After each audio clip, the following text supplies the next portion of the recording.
So the statistics to do with stress generally was 78% of female entrepreneurs had constant anxiety. So again, we as humans have a negativity bias, and we're more predisposed to see the bad things in life than the good. What we could do is not have prominent people within the startup world say that the only way to get success is to completely burn out, develop psoriasis. Welcome to this week's expert episode of the Women Are Good Business podcast, and we are joined this week by Nonie and Yvonne Biggins, and they are here to talk about their research paper, which is all about the true cost of female entrepreneurship and what are the practical actions that anybody who's feeling stress and burnout and managing and juggling can do to make their lives better, and actually the true connection between having joy and time out and really high performance. So please join me in welcoming them to the podcast this week.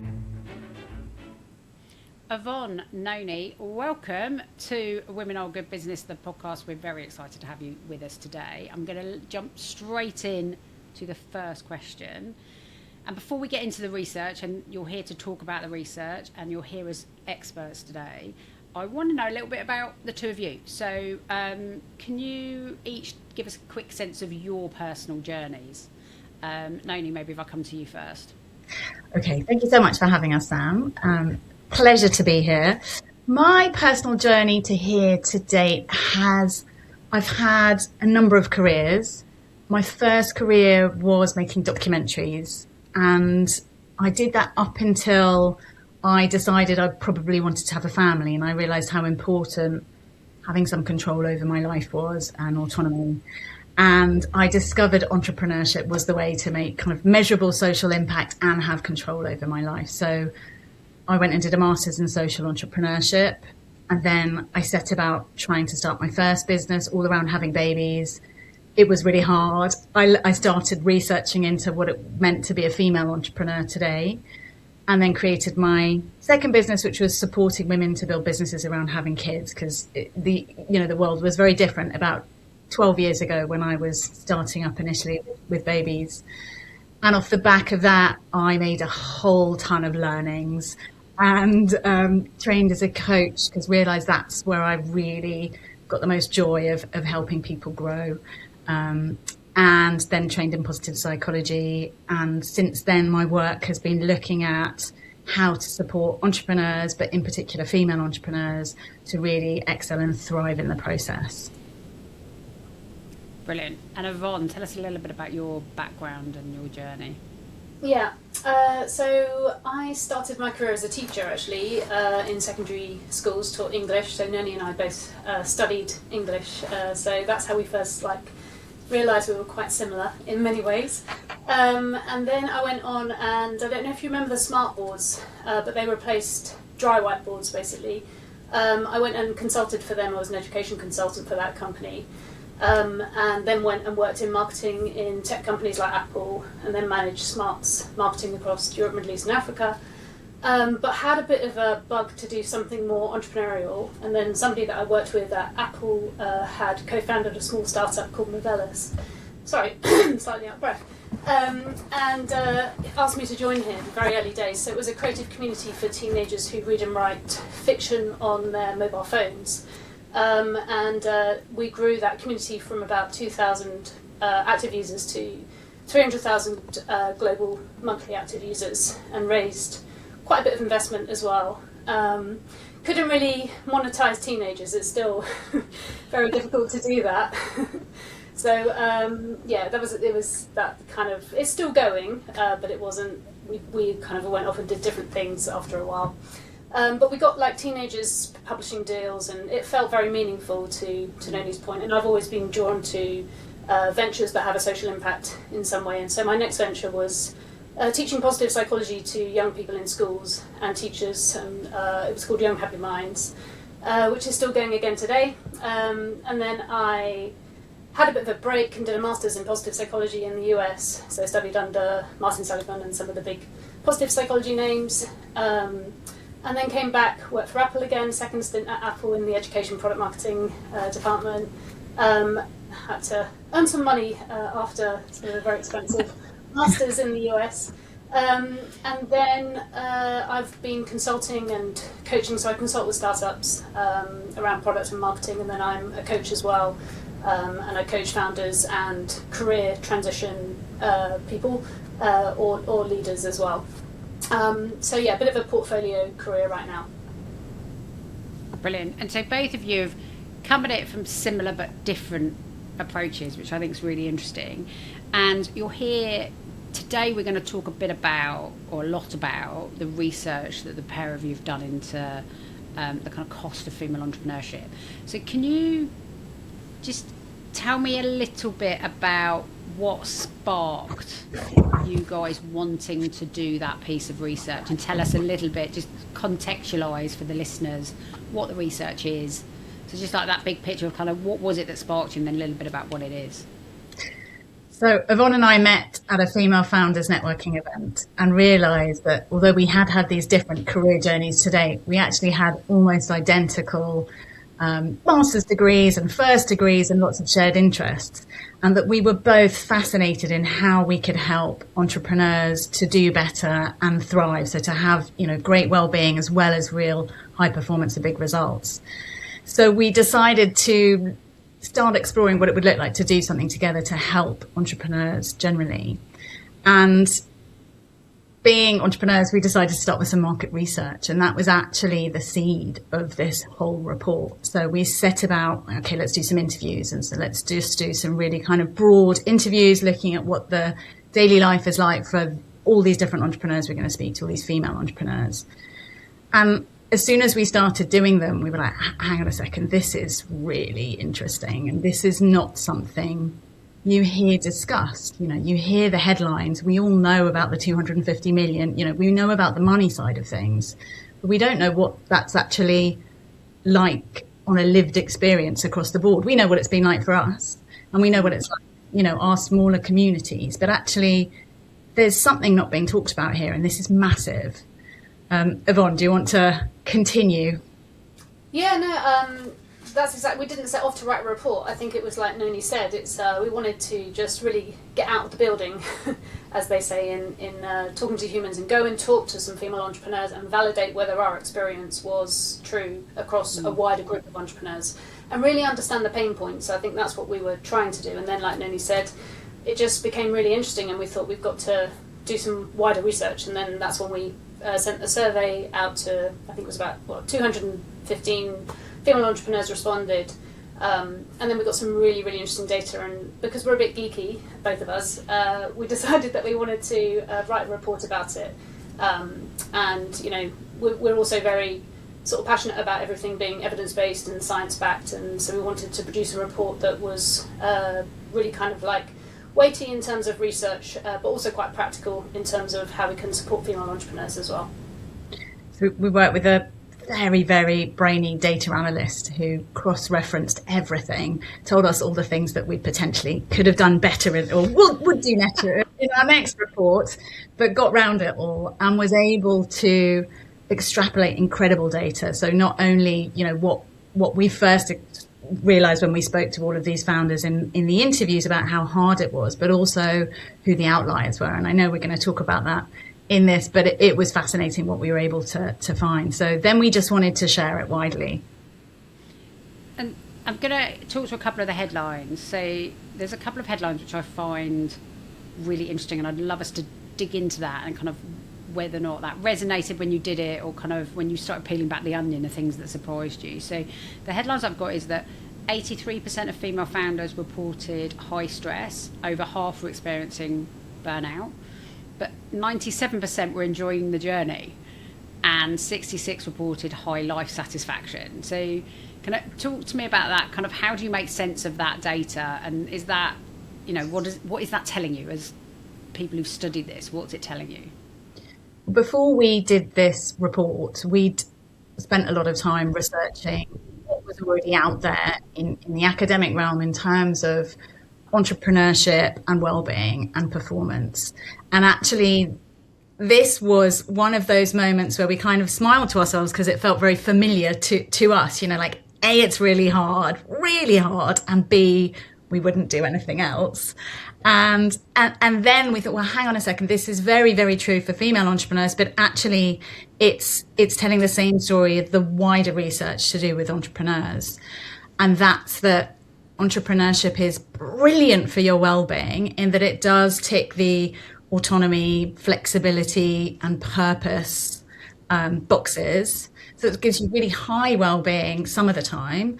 And on the flip side, it can give you really low well-being. So the pressure, the uncertainty, the anxiety, the stress. And it is characterized by those ups and downs. So that's whether you're, whatever your gender is, that's the case of what it's like to be an entrepreneur. But arguably everything is slightly more acute when you're a female entrepreneur. When we run workshops and we ask the question, has anybody experienced any of these stats, like really high stress levels, and does anybody really enjoy the journey? Would anyone do anything else? So everyone puts their hands up and they said they wouldn't do anything else. And having worked in corporates as well, both of us, I think we wouldn't do anything else, even though it can be so hard. On so many levels, which we'll talk about, we wouldn't do anything else because it's so creative and interesting and personally fulfilling. And I think for some people that they just have entrepreneur in their sort of makeup, in their DNA, and they can't really do anything else. And I think what you're saying is interesting, especially around kind of gender agnostic research into entrepreneurship finds very similar things. I suppose the question is does it turn up differently in women, and is that an issue? Is it just a fact that being an entrepreneur is quite stressful, which makes sense, right? Because it is high stakes, everything's on you. But there's a piece around, as you said, you were talking about kind of autonomy and flexibility. I think you describe in it that entrepreneurship is an extreme profession, which I quite liked. And that women are potentially drawn to it because of that autonomy piece, because they're juggling a lot. But I suppose the question is what does that cost look like in practice, and is there an issue with that cost? Yeah, I think that was the crux of the whole report, really. We all become entrepreneurs because we want to make a difference in the wide world, but also for ourselves to have that autonomy and take control of how we're spending our lives and what we're producing. But at the same time, you don't know how tricky it is until you're in it, and that's when the costs start to be apparent. Yeah, I was just going to say that, just looking at the stats, because it's been a while since we've done this, but 60% of the respondents were mothers, and 75% between the ages of 35 and 54. So there's two things there, that the fact that they've got extra sort of caring responsibilities, 75% of the domestic and emotional kind of load sits with women, so they have that extra responsibility as an entrepreneur. And then with the age group, you've got often entrepreneurs that are caring for children, but also older aging parents as well.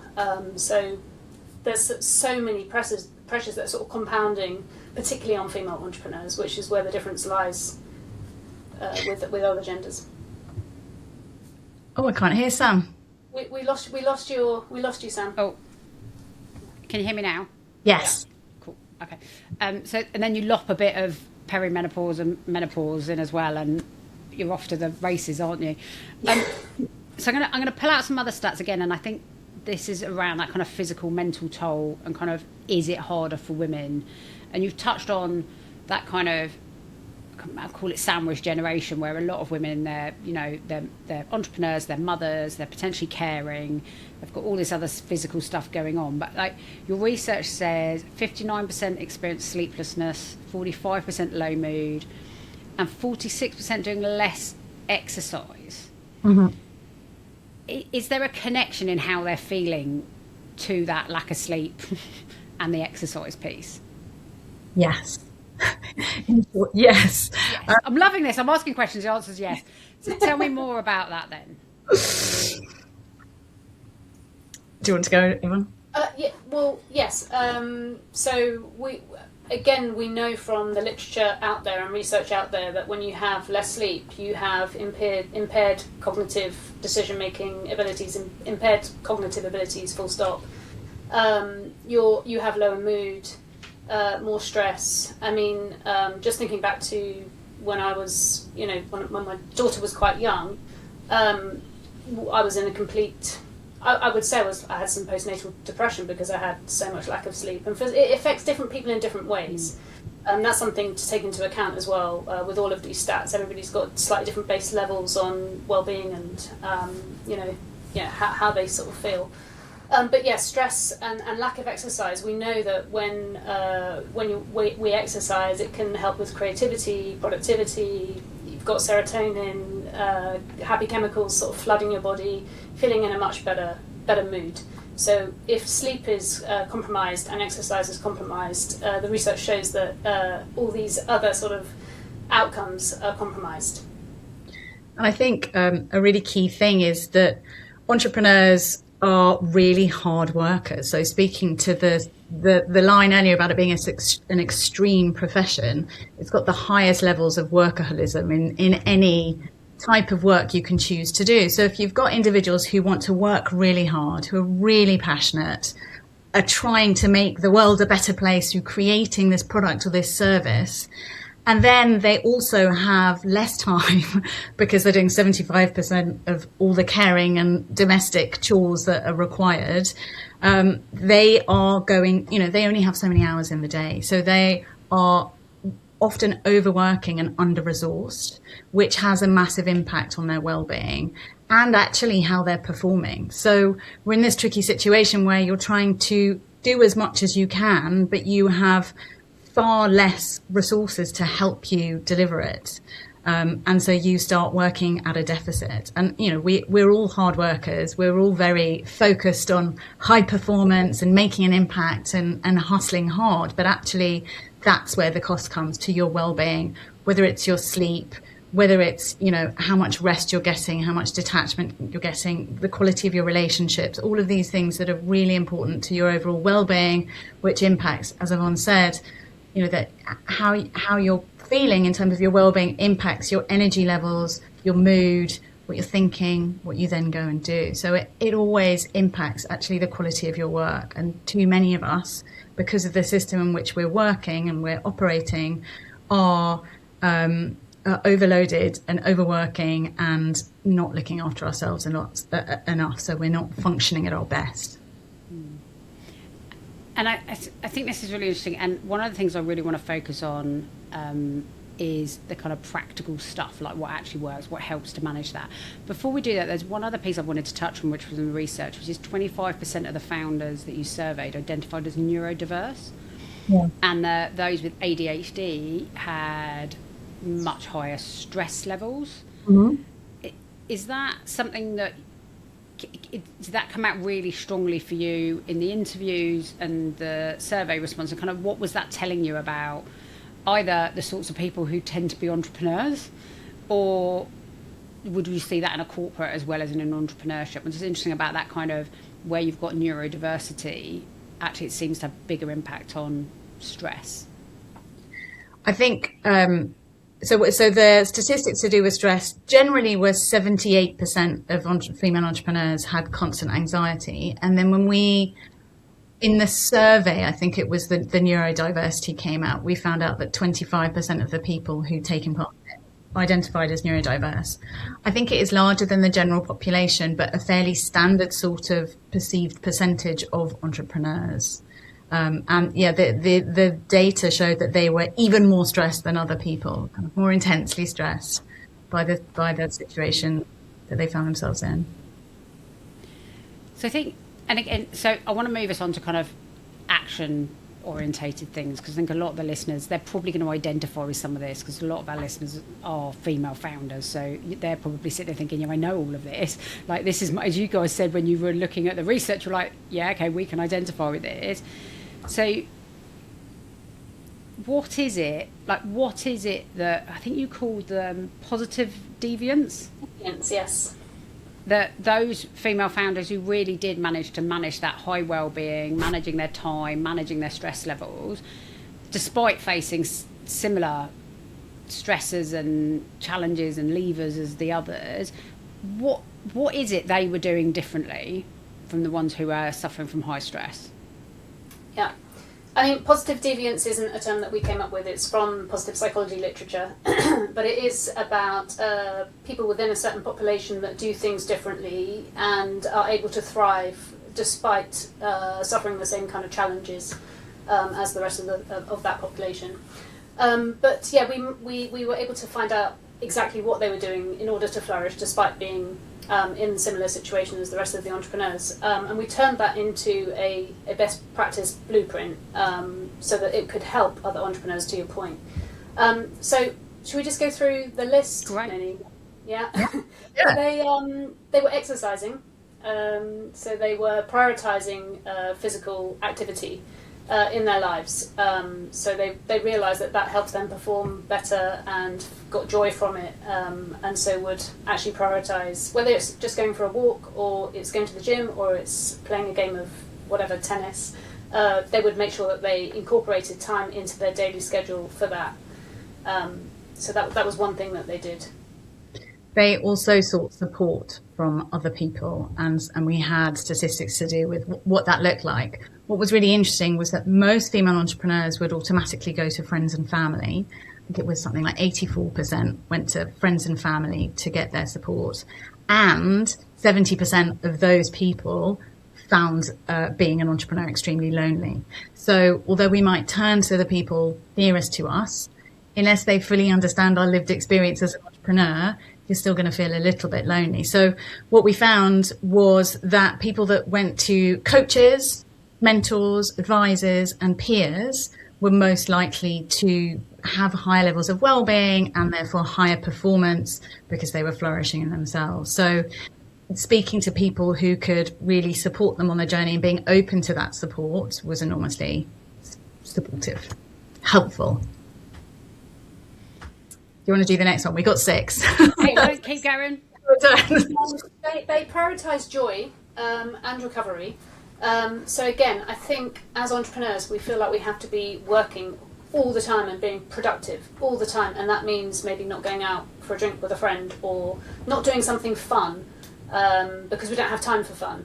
But actually, these entrepreneurs were prioritising fun. I think they probably understood, maybe consciously or not, that having fun makes them actually perform better. And there is research to show that as well. So that's something else that they were doing.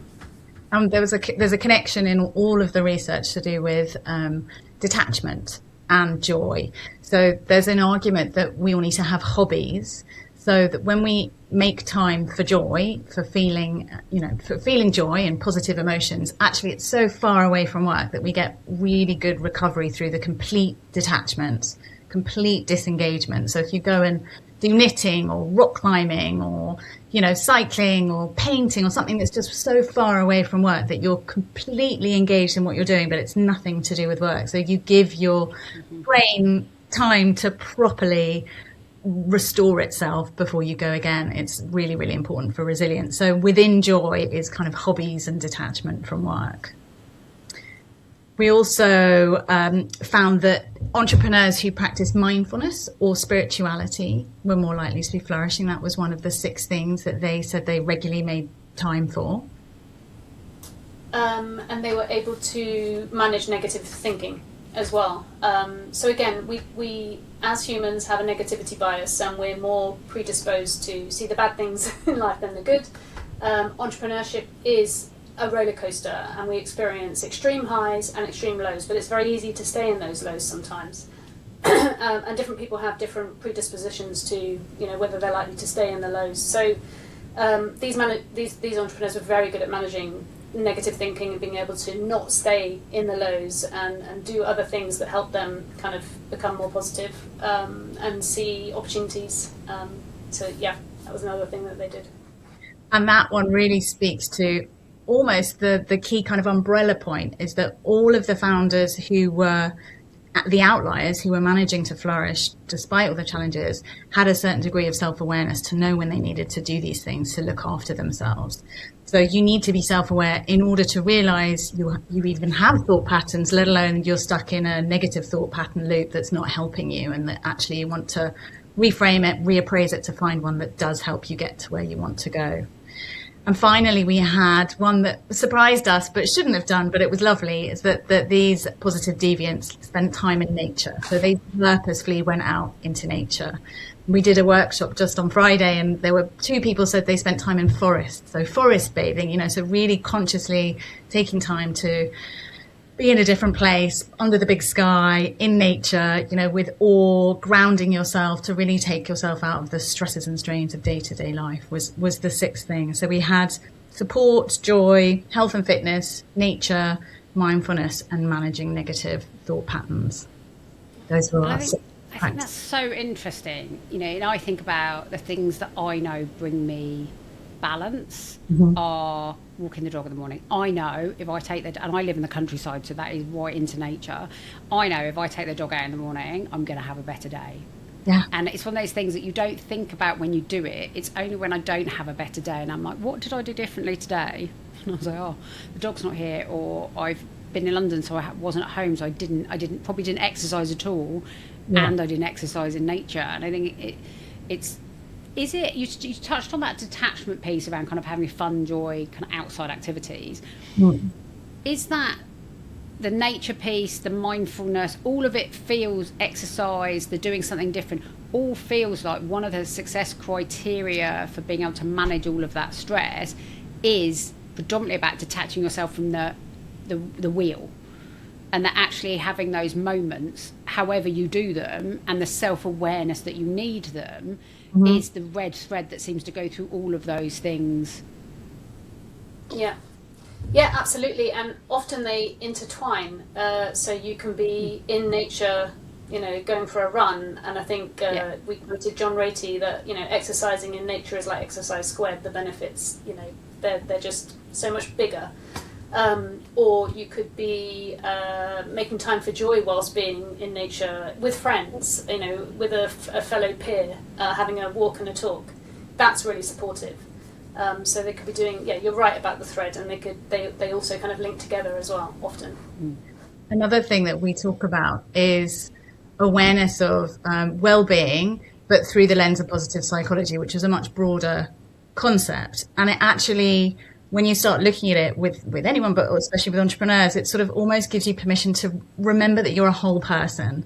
So work's really important, and it can really tick your purpose box, which is part of well-being. But if you over-index on that and you neglect everything else, you get lower well-being, you get lower energy, you get lower mood, and, you know, you have less good results. That's not the right way of phrasing it, you know, lower performance. And so really it is zooming out and having that self-awareness to remember that there's more to you than your work, and paying attention to those different areas. So in the report, we talk about this theory, which is called PERMA-V, and the elements of that are positive emotions. So that's the joy piece, engagement, which is understanding when you're at your best and doing more of that. So rather than spending all your time as a founder not realizing you're spending all of your time doing really depleting tasks and wondering why you feel awful.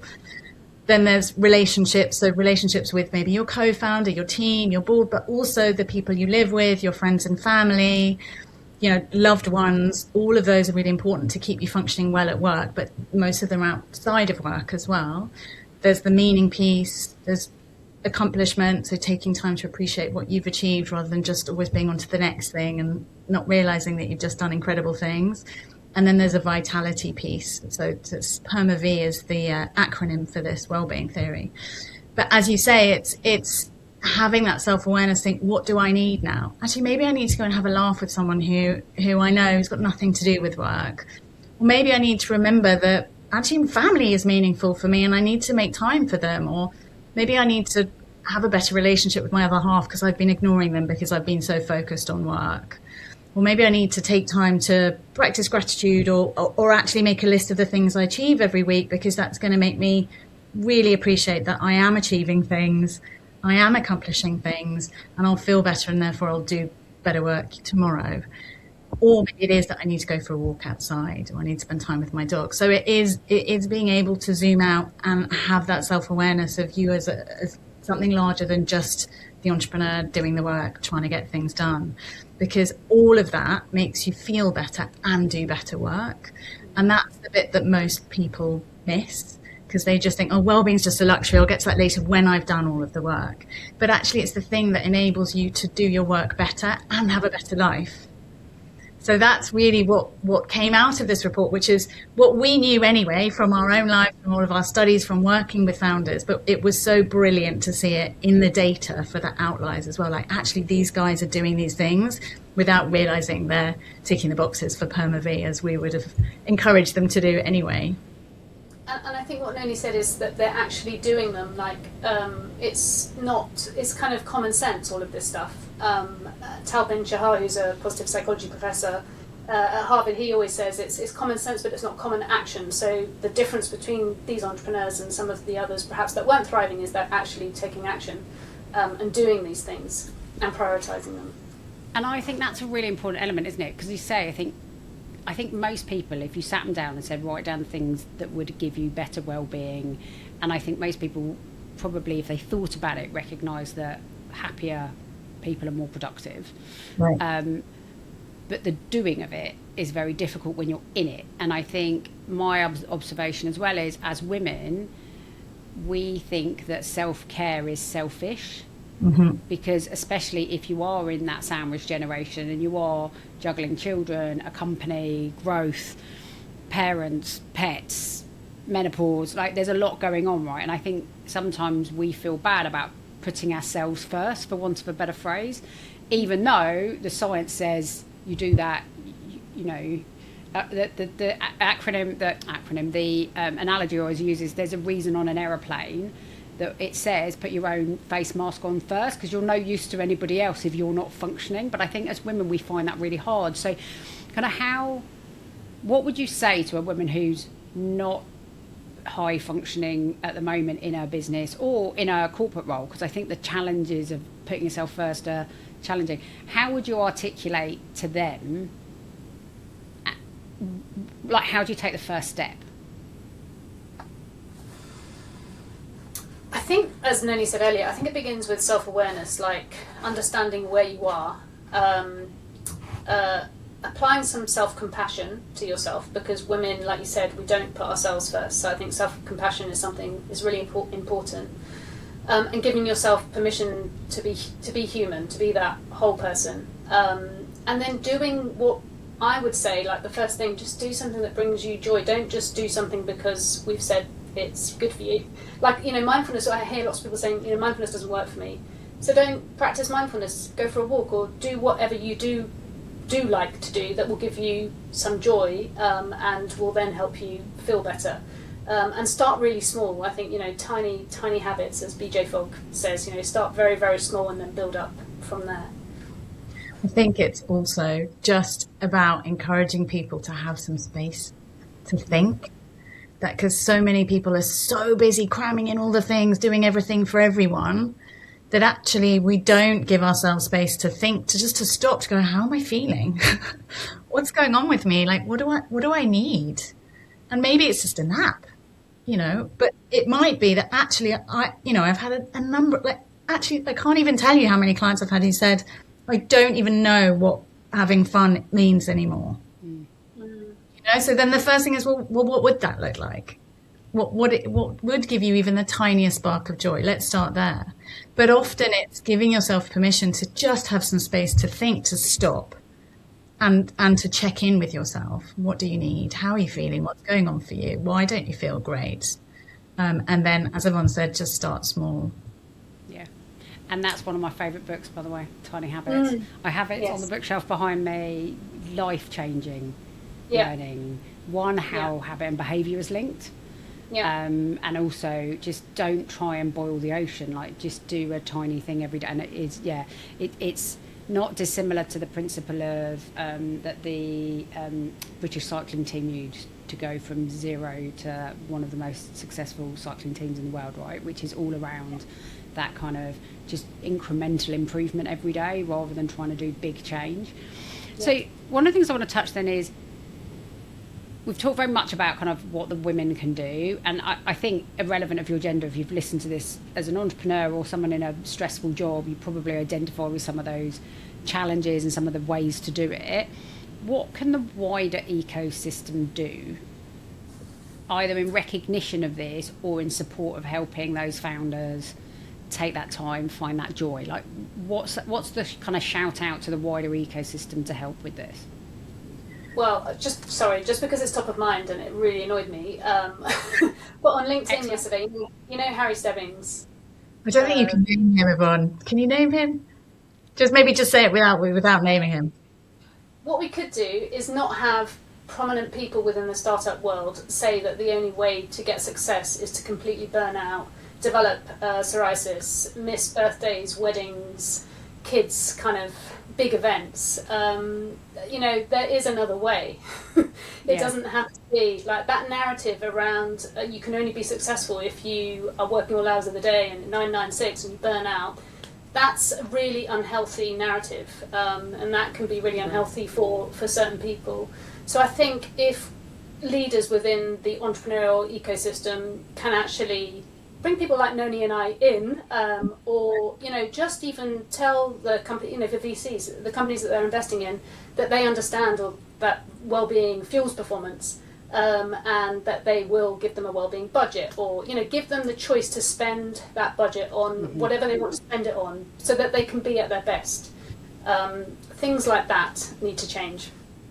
So I think you're speaking to two things there. One is people role modeling what needs to happen for all of us, and the other is taking it seriously that well-being isn't a nice to have. It's not a luxury. It's actually kind of performance infrastructure. And if you're investing in entrepreneurs, you're investing in founders, and you want them to have sustainable success, have sustainable leadership, not burnout.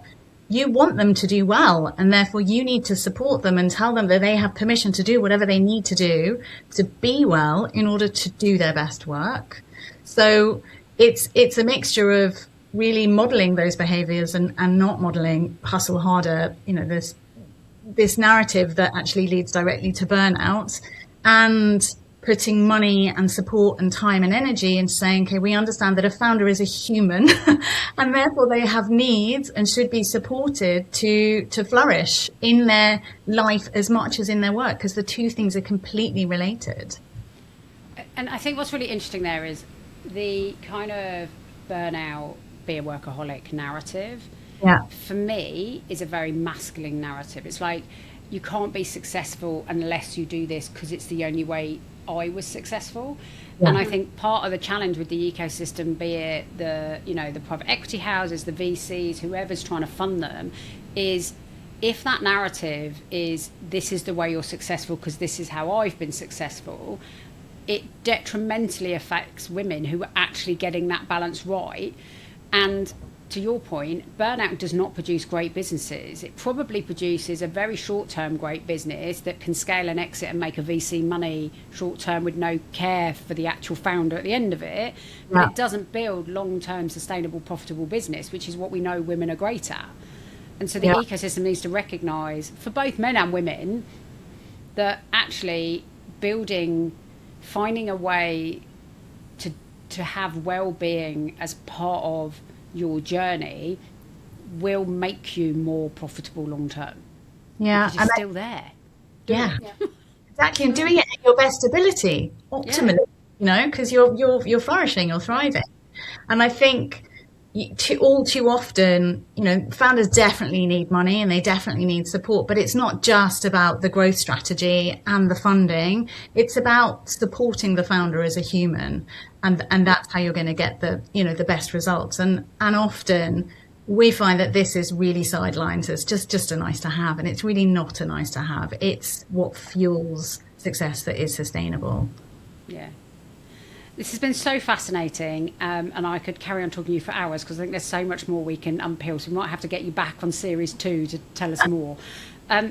If there's a founder listening to this episode and they've gone, oh my God, that's me, when we're talking about the ones who are high stress, high burnout, not the really high successful doing all the exercise ones, two kind of questions together. One, we talked a little bit about kind of trying something small, but if you could pick one thing, what would that one thing be? And two, what's the sort of places they can go for more information? And we'll obviously share in the show notes anything that you share. So first question is kind of like, if you could pick one thing from what you've learned to say to a founder, like, give this a go as a starter for 10, what would it be? I would say connect with some other founders. Realize that you're not alone. You're not failing. It's actually the system that's failing you. We're all in this together. It's really, really human. So just start with speaking to some other founders. Go to a networking event or join a WhatsApp or whatever it is, and realize that you're not alone in this. I think that would be my first port of call. I would say the same, and I would say if a founder is kind of struggling still to prioritise any of these things that our report shows are good for founders, to really tie it back to their identity and who they want to be as an entrepreneur, as a founder, because then it might make them more motivated to actually prioritise themselves. Because as you said, nobody can do anything if you don't put your own oxygen mask on first. You have to attend to yourself first. So if they struggle with prioritising fun, for example, still, tie it back to knowing that prioritising joy will fuel performance, and then they'll be a better entrepreneur. So tying it back to who they want to be, their identity. It just reminds me, one of my founder clients has a note in his diary every month to put a fun thing in, which I just love, because he's learned from working with me for a long period of time the impact that it makes for him as a leader and, as a founder growing his business. So every month he has something really fun to look forward to. So I always find mega inspiring. I think I need to do that. Yeah. And then, did you say about the second point was where can they go? Yeah. So they can go to our website. It's quite long URL, but it's positiveentrpreneurship.co. And you can find more information about positive entrepreneurship and what we do. We host workshops. We also coach one-to-one and coach groups. And we're both on LinkedIn as well. So you'll probably have our LinkedIn profiles in the show notes and the website. Yeah. Very, very, very welcome to just reach out to us directly. So the report is positiveentrpreneurship.co/report, and anyone can download that. They don't need to share their email address. It's just open because we want as many people as possible to read it. Brilliant. And we will definitely share those links. I've really enjoyed today and getting to know you both a little bit better, and also just digging into that research. I think in terms of takeaways, a big thing for me, I think the biggest thing is the self-awareness. That's the start of everything, right? Which is, I love as well what you said, Yvonne, which is joy kind of equals high performance. I'm paraphrasing. But if joy equals self-performance, self-awareness also equals high performance, right? So all of those things you've put in there, that time in nature, the exercise, having fun outside of work, support, we know that's so important. And we know for women, when we have our tribe, we know we perform better. Mindfulness and kind of managing that negative thinking. I think all of those things is, as you said, it all comes back to, if you can have really good self-awareness, you will drive higher performance. There is actually a piece of research that was done around the most highest performing CEOs in the world, and all of them are exercisers. All of them do some sort of sport, because it is so important to kind of having that headspace. And I think you get your best ideas when you're not thinking about work. I find that when I let my mind wander, then that's when I get my inspiration.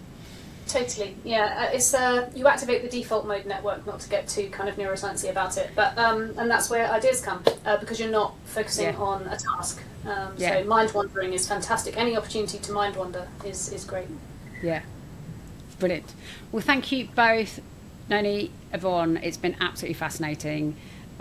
Just learning from you today, and I do some of the things on that list. I don't do all of them, so I've got a little to-do list to take away from me, and I know lots of the listeners and the founders that listen to us will find this incredibly valuable as well. So we really appreciate your time, and thank you. Thank you very much for having us. Yes, thank you. That's a wrap for this week's episode of Women Are Good Business podcast, and thank you for listening. Now I need your help. We want to make the podcast huge. We want more people to hear about the stories of female founders. We want to get the best experts in the world so we can grill them with your questions, and we can only do that if people know where to find us. So please help us make the podcast go viral. Like, follow, subscribe, leave us a review, drop us into a WhatsApp group. Whatever is the best way to share, please do share and come with us on the journey as we talk to lots of female founders and we show the world that women really are good business.